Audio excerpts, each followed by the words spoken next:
Hi, this is Bob Scully, and welcome to another edition of The World Show, Entrepreneurs, the Fiera series. Entrepreneurship, we all know from watching this series, is very much about families, and not just siblings, sometimes generations.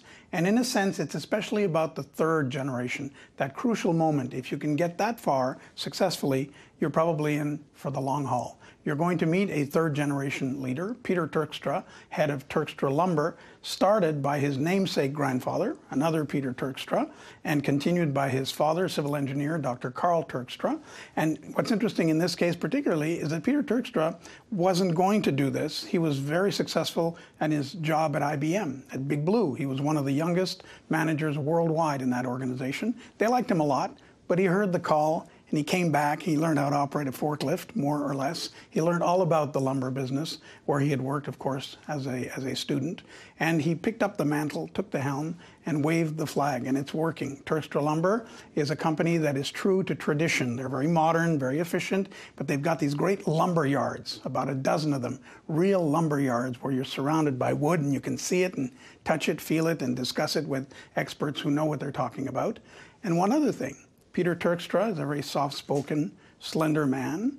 You wouldn't know it to look at him, but he's also a physical hero. He cross-country skied all the way to the North Pole, and that wasn't enough. He did it again all the way to the South Pole. Here's Peter Turkstra. Peter Turkstra, in the realm of family enterprise, there's one archetype that's particularly endearing. It's the prodigal son. And so you were in that situation. You had a great job at Big Blue, lovely career in front of you at IBM. And in '96, you decided to come back to or enter the family business. Let's talk about that. Why did you do that? Well, for the record, I loved IBM. It was a great place for a young person and had a great career. My grandfather ran Turkstra Lumber until he was in his late 80s, and then my father, who was a professor and also hadn't been involved in the business, got involved in running Turkstra Lumber, and he came in about 1989 or 1990, and then I joined in 1996, and I fundamentally did it because IBM was a wonderful place, but IBM was in a mode where it had a slight political angle to it, and I knew that in a family business you were basically going to earn the work effort that you put into it. It was just, in the end, it was a huge leap of faith. Yes, and you were holding up the family flag. That's the prodigal son aspect. You can't fail when it's got your name on the shingle. There's lots of evidence from people in the industry, some of, in the end of the day, that we bought their businesses, that you absolutely can fail. And I can tell you there's quite a bit of pressure. In my case, I was fortunate because my father was still there and was very much actively running the business. So I came in and literally started from a fancy job at IBM with a fancy car to working a week in the lumber yard, then a week behind the counter, then a week on the road in every one of our branches to learn the business. And then I think my dad very quickly realized that I had some extra gears, and through more responsibility, and within a year I was running the branches and then sales, and so, but I had somebody there supporting me. It would be very different if you were just trying to do it alone. Of course. But was it in the blood? Like, had you worked there as a kid in the summers, stuff like that? Were you sort of familiar with it? Absolutely. I was very lucky to work there as a teenager, but that's when my grandfather was running the business, and it was a very different place. My grandfather was an old style, I call it the rake philosophy, where you did what you were told by, his name was Peter Turkstra too. And when my father came in... A Dutchman, right? Born in Holland. A Dutchman, a very stubborn Dutchman. And so I was working at IBM, and I was able to work there in the summers, but because it wasn't clear that my father would be involved, I never thought of it as a career. I actually just went and had my own career, which in the end is probably the healthiest thing to do, because then you have another, you bring other skills. And the Dutch, like the Germans, have a great apprenticeship program in their nation in all kinds of fields. And this, when I was reading this, that you did a week here, a week there, and then to the other branch, it seemed almost like an accelerated version of that. You were apprenticing. Yeah, I think there's specific Dutch traits, and one of them is stubbornness, and then the other one is a lack of entitlement. And it's very important in a family business that when you bring somebody in, that they earn their stripes and that they actually learn how to operate the business. And I think my father very clearly wanted me to go and earn that respect by sweeping in the yards. And to be straight, I was the worst forklift driver ever. I banned myself after 2 days, and essentially... Did you drop the... I was a laborer. I smashed a few loads. By the way, as a result of that, we recreated or redid all of the health and safety policies because I realized that people like myself should not be driving forklifts without training. And of course, that's a long time ago. Now it's a much more modern world. And at what point did you, I mean, at first you were sort of pinch hitting, helping, but then the light really went on and you thought, this is going to be my life? Well, once I decided to come, it had to be my life. I mean, I uprooted my lovely wife, Karen, and at that time, our kids, and brought them to Dundas. I had grown up in Montreal, which is a very different environment, so I was going to make a go of it. And then I really settled into being involved in sales. You know, what a surprise coming from IBM.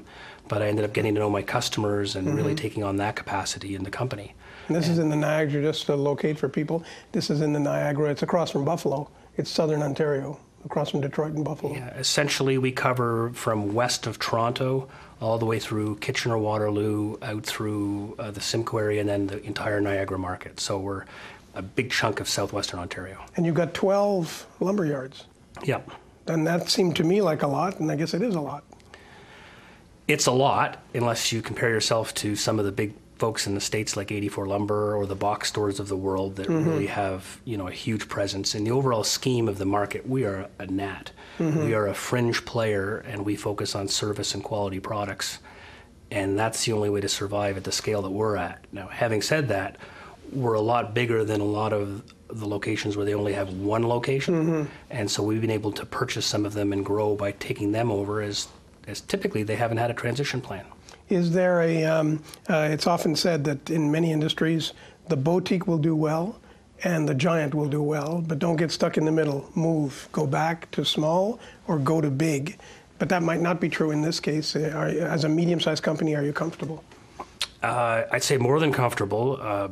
If we were to try and grow, we have a rule: we have to grow within about 15 minutes of where we exist today so that people know our reputation and our brand name.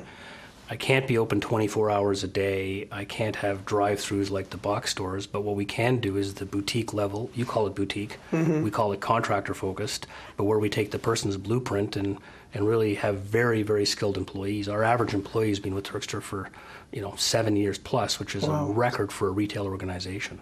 And we have some employees with over 40 years. So I think you're totally right. It's not a question of not wanting to be big. It's a question of it not being available. And that's before the resources that would be required. But you have enough size to be a successful boutique, to stick with that term, or contractor-focused. You're comfortable with that size. I love the size we're at because it's big enough that we can, for instance, if a branch is having an issue, ship out of a different branch and be very creative in what we do. And for an organization our size, we have events like a contractor night in a week's time where we're going to have 2,500 customers in 8 hours come and visit us. Like speed dating. And yeah, absolutely. And the internet's been a blessing for organizations our size in terms of advertising cost and getting to the market. But we have to stay true to what we do. And what we do is we specialize in, things that are related to the building, framing, construction of a house, including trim. And I notice it's with pride. I got that sense from the research. You state with pride for your customers reading your website, we will always be a traditional lumber yard. Yeah. We will always sell you nails by the pound. And it's not just a marketing strategy. I can tell there's some feeling behind it. That's what you really want to be. It's kind of hokey, but the truth is, as a contractor yard, we've chosen to focus on our key account customers. We have over 3,000 account customers. So in essence, we're a form of a bank for them. And we listen to them in terms of the product selection they want. And it might surprise most, but they actually don't want cheaper products. They want the best quality they can get because it makes them more efficient on the job site. They also need super quick delivery, and they need integrity. There are all kinds of games you can play in our industry, and our motto is always on the level, and we just don't play any of them. We just straight. And the lumber, I'm not too familiar with lumber. I can see it if I recognize it when I see it. But is it, I don't think it's a commodity because it's not standardized to that extent.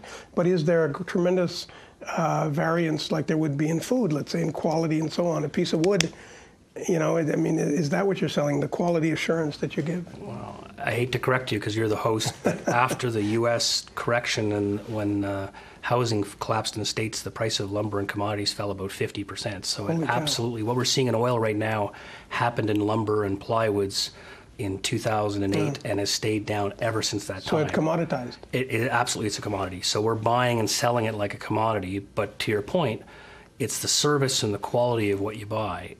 It's like a steak. You can buy a cheaper piece of lumber or a better one. They may actually both meet the grade, but one might be full of wane, which is kind of rough edges, and the other one might look beautiful. And when it comes to lumber, there's more than just the framing material. Decking and fencing and pressure treated and composite decks. There are all kinds of subcategories within what we call lumber. And so you have the expertise, and you and your people, you'll pick up a piece. I mean, I'll just see a piece of lumber. You'll pick it up and you'll say, hey, this is great, or this is crap. You'll know right away just from touching it and looking at it. If we've done our job properly, it won't get off the truck. And then sometimes the mills try and sneak it in the middle of a lift to give us lesser grade, and we'll catch it because our foremen are very experienced and we'll send back the whole truck. But then again, they know that if you're watching and you have a high commitment to quality, they're less likely to ship you their lumber that's slightly off, should I be not kind. And lesser grade probably means that the house built with it over time will go wobbly or will age earlier, or what does it mean? Actually, in the case of framing lumber, not necessarily. It's more a question of how easy is it to frame together with the plywood and the OSB, and because it's partly just the way that it looks. Structurally, it'll normally hold just fine. Mm-hmm. But people, when they're buying a quality deck or buying a house, would like to get a lift of lumber that looks beautiful and clean and hasn't been sitting in the yard for 6 months. And they don't deserve to. And with the volume that we do, we can turn it over and turn it over. So a little bit like a grocery store, there's a huge advantage in terms of the way you stock it. Mm-hmm. And I could go on about the expertise of just stocking lumber, because if you don't stock it properly, it's going to look like junk even if you bought good stuff. Why? The humidity gets into it? The humidity gets into it, and rotating it, and quite frankly, having a pride in it. And our yard guys, well, how do I say it nicely? They're lumber guys. Mm-hmm. And they know what they need. And they know, and our customers know, those who choose to work with us, and we're always grateful that there is a difference in the quality of the lumber and the service that they get. And the 08, you were mentioning this, the slowdown in housing after the financial crisis, that effect, I mean, some industries were not touched, but most everything was touched. But the way you're describing it, this could have made you go under, I assume, if your basic product, the price collapsed by 50%. How did you deal with that? Did it empty your coffers? Didn't empty our coffers. If anything, what was interesting is as the value of inventory went down, we, for temporary reasons, got kind of an inflow of cash flow. Huh. But what happens is in our business, some people use the same margin at a lower dollar value, so it really hurt our profitability. And it was actually a time when we were able to go on the offensive and buy out some lumberyards, because some of the smaller lumberyards that hadn't saved for a rainy day were now at the edge of their ropes, and they were now calling saying, can you work with us? But you did need your savings to do all that, to get through it. It's a necessity in our industry as entrepreneurs to match your revenues and your margins and your costs almost weekly. Mm-hmm. So we're not like a multinational where we can wait till a quarter and then blame the weather. If the weather's bad, people are going home the next day. So we're controlling our costs accordingly. Of course, that means we don't have the same profitability, but we have to maintain the cash flow. And I had an impression, a naive impression, no doubt, that building materials and so on, that was kind of regionalized. And since where it hurt the most, the real estate collapse was in the so-called sand states, Florida, California, Arizona, et cetera, that up here it might not have, but I mean, it reverberated up to here?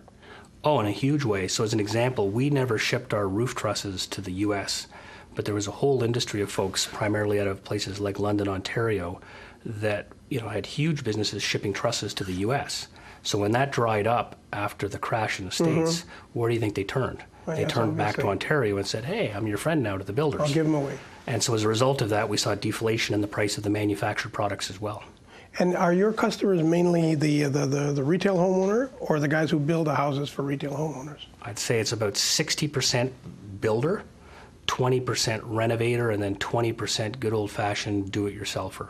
Like the guy you'd see on the TV shows who loves living at a lumberyard. And we still do have terrible coffee for free, and people stand there and come and visit. And word of mouth, I don't know, I'm just guessing, word of mouth, which is important in any business, probably comes from that 20% of individuals, and that's why you need them. You could say, we're going to only work for the trade, but you'd lose that. We would absolutely lose it, but the other key component is that the trades, by that I mean the carpenters and the apprentices, are often the ones that are saying, go to Turkstra. You know, I can advertise all I want, and we do advertise quite a bit, but when you're building or you have a major project, if they just say, please go to Turkstra, and then the person says, why? Well, because it's better quality, they're going to listen to those tradesmen. It's much more effective than being on TV or on the radio saying, come buy my products. I mean, reputation is a wonderful thing. And is fire, the fact that it can burn, is that a downside to wood, or doesn't matter, it's all factored in? It's a downside to getting insurance. That's what I was going to say. Does it work its way into the price one way or another? No, not really. The nice thing about framing material or lumber is that so many people know how to work with the product. It's been around for, since the turn of the century. And, there are other ways of mitigating how fast something moves in your home, but it really hasn't been an obstacle because, as you mentioned, there really aren't any other ways of building a house that we know of right now in Ontario. And the softwood lumber, I don't want to get into that because it's vague even in my mind, but I remember as a huge crisis getting Canadian softwood lumber into the U.S. market. Did that affect you in any way, either way, when the war was on, the tariff war? Oh, yeah, it caused massive instability in the price of lumber. And then you add on top of that a huge beetle problem in Western Canada and all this wood that they had to cut down to then bring to market before the beetles made it worthless out west. So the price of lumber can fluctuate, 30 to 40% in 12 to 15 months. Generally, the last few years, it's basically just hung out in a nice low spot. Quite frankly, since we buy and treat it as a commodity, we wouldn't mind a few spikes. It's just we're all waiting for the U.S. to turn around, and it just doesn't seem to be happening yet. And is your wood all North American sourced? Because I've heard Brazil is a big producer, but I suppose it's a big producer for over there, not over here. What you would think of as framing material in houses is typically from Ontario and from Western Canada for the big dimensional.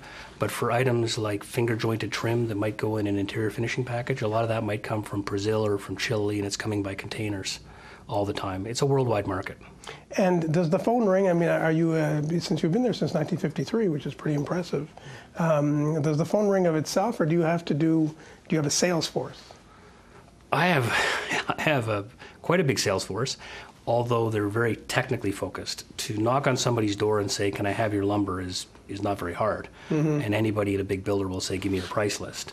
To actually take their set of blueprints and come back with quality estimates and then a process for delivering on time, that's the complicated part. So we really focus on the technical design side of the house. And then, quite frankly, at times I'm salesman 101, which I don't mind. So you should be. You're the public face of it. And the public name. I am, but the truth is that if it depends on me, then the process has failed. I mean, it needs to be about the team that you have, and I'm very proud of the team we have at Turkstra. And housing starts are often used as a measure of the state of the economy, as sort of the precursor that's going to announce prosperity or the opposite to come. And that in itself, leaving aside the financial crisis of 2008, is pretty cyclical. Do you have golden times when money just rolls in because they're building a lot of houses, and then dry times when, I'm told 1988 was a great year. Since then, it's been tough, and all my customers always joke with me that I'm always complaining about how little money we make. Then they keep reminding me that we've been in business for a long time and that they must be making some money, or they must be making us some money. But the truth is it a very tough business, and you have to keep your costs very low, and you have to be diversified in terms of what you do, and just stay very, very focused. I know I'm going to sound like an accountant, but if you don't have your cost base down right, you won't be able to be competitive. And if you can't be competitive, then you won't have the market share you need to stay viable. And we've heard of some of these super builders. There are a couple in Canada who've, won prizes and so on, but also built far more developments than anybody else. Is that the golden client? Is that what everybody wants in your neck of the woods? If you have the guy who's building, a couple of thousand homes every year or something, is that what you're looking for? Or I'd say it depends, because you only have so much resource to give great service to a group of people. And if you line up with somebody who has 3,000 houses, then you're basically choosing who you're going to work with, which would be almost like being in the automotive and pairing with an automotive manufacturer and making their brakes. You won't have time for the others. We'd prefer to be much more diversified. So we have a healthy dose of large builders, and some are my friends and I've been on some fun trips with. I love my customers, but when it gets to those that are in that, what you call that Uber scale, those really 3,000 plus, we don't tend to chase them because they're all about one thing, price. And of course, yes. If he's going to give you 3,000 orders, he's going to want a discount to go with it. And if I've learned one tough lesson in life, is that can seem very exciting, but if you actually do the math at the time you're awarded the contract and say, I'm going to lose money or not make money on this, you're actually better off to walk away. And it's a very difficult thing to do because your ego says grow, grow, grow. But the truth is there are 2 or 3 lumberyards in Toronto alone that went bankrupt because they went grow, grow, grow without any profit. And profit isn't a dirty word. Or with a single client. Or too much of a percentage with 1 or 2 clients. And what kind of people are attracted to work in this? You mentioned people who've been there 40 years. They must share your love of it. It's not just the job. And I assume you still recruit. It's a pretty big company. You need new people. What kind of person works in lumber? Well, one of my key jobs is, because I have a president now, is that I try and recruit key folks who are working for the competition that have a track record. So that's one source. The other source is oftentimes we have customers who get an injury. For instance, let's say you're a framer and your back goes or your knee goes. So we have a source of our trades that want to then transition. And in today's day and age, more so than 20 years ago they could swing a hammer but they couldn't type in a computer. Now they can swing a hammer and they're on the internet and Facebook. So it's easier to make that transition. And then the third one is just young folks. And we've opened a full training center, and we probably more than our share do upfront training to make sure that our staff are up to snuff. And one topic I don't want to miss, and we're nearing the end, you've been to a place where there's no wood at all. I think you know what I mean, the South Pole. Yeah. That's incredible. Let's talk about that. Well, in 2006, I went with a few friends to the North Pole, which also didn't have any wood, and it's floating ice. And then being men, the only answer I can give you is we said, well, we did the North Pole and we raised lots of money for charity, so we just have to do the South Pole. So in 2008, 2009, we went down and cross-country skied to the South Pole. Holy cow. And you went through an Antarctic storm, I'm told. We were stuck there we were in Antarctica for about a month. We lost 27 pounds. It was horrific. What was the temperature? My friend is cold as -50 before wind chill. And one of my good friends who was on the trip with us, 3 days in, had severe frostbite, one of the worst days of my life, and he had to wait 3 days to get picked up to get him airlifted off. And I guess the only blessing to it is that we ended up raising, $800,000 for children's charities. So, were you ever scared that some of you might not come back? We train really in a very firm way not to allow that to get into your brain. The truth is that when you're on those trips, you've planned for 6 months to 12 months and you've trained like a jelly bean. You actually get to see your abs, you're ripped, and you're ready to go emotionally and physically. And when you are hit with adversity, you basically just stop, and the last thing you can do is panic. You just focus on it. So we had the food and we had the resources, so we knew we could bunker down if we had to. I'm sure you saw penguins, but did you see polar bears at the other pole? At the North Pole, we didn't see polar bears, but a week before we went up, there was a polar bear sighting within 25 miles away, and if you know anything about them, they will hunt you on the ice, so that was our number one fear at the North Pole. Did you have a gun? We had 2 guns and 2 flare guns, and we had them at all times, and we were very, very aware of polar bears. And essentially, now that we look back on it, even if with the guns, because when we got to the North Pole, we went to fire them because we thought that would be neat, and they were frozen solid and wouldn't work. So now you know they wouldn't have helped. Basically, one of you is going down. But you could have hit them with a good old 2x4. If I'd had one with me, yeah, sure. Well, Peter Turkstra, long life to you and to the lumber industry and to your company. Thank you for having me. Pleasure. Thanks. Peter Turkstra. And now here's someone else coming up on the World Show.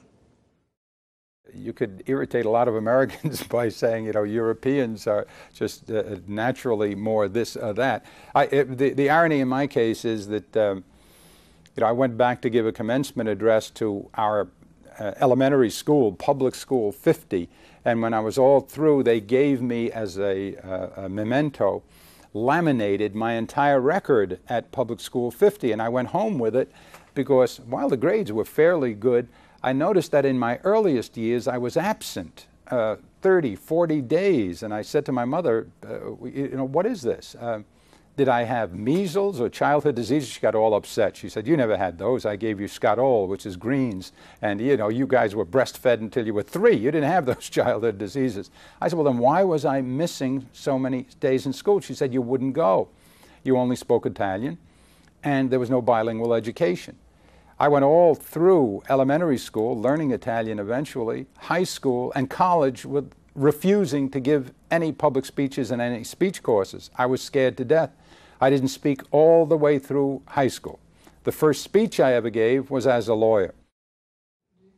Peter Turkstra was our guest this week on Entrepreneurs, the Fiera series of the World Show. I'm Bob Scully. Have a great week. Thanks.